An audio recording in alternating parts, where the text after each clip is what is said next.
But, you think back now to say, yeah, I'm sure there were instances where there were kids that we didn't understand why they were acting a certain way, right? Because we weren't also a different time, man. Right? I mean, I joke, and it's such a horrible thing to say, and I really regret that I did this, but like the kids that were on the spectrum were the kids you threw the dodgeballs at harder. Like when you were in physical education, you didn't know any better. Like the gym teacher would laugh harder than you did. And I was born in the 80s. I'm not saying it's despicable, and I feel so bad for myself for doing it, but this is just as ADD started being understood.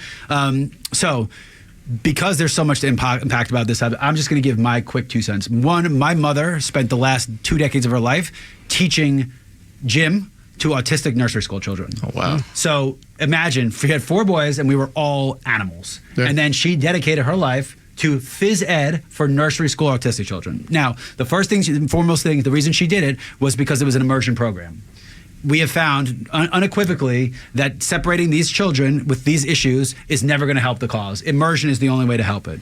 But I do recall 2 or 3 times where I was out with her and we were by the school, but we were just grabbing lunch or something. And one of the kids who she took care of would be with their mother and head down and like never even eye contact with the mother. She saw my mother, the kid jumped across tables to jump in my mom's arms. Oh, wow. Now, that being said, my mom gets to see her the kid for an hour a day, not the entire life. So as a parent now, I understand the frustration, but I think that from the time even you started, the way we talk about these disorders on the spectrum, ADD, everything has changed so much. So before we get to why you started the foundation, the training you talk about what you learned in those first couple of years and what made you realize that this was a field and something that you needed to go into. What I saw in a couple of years that these kids were, even though they were inside of a group, they were kind of alone. So trying to get both groups to play together or integrate was a little difficult, and realizing that they saw and played and seen things a little different.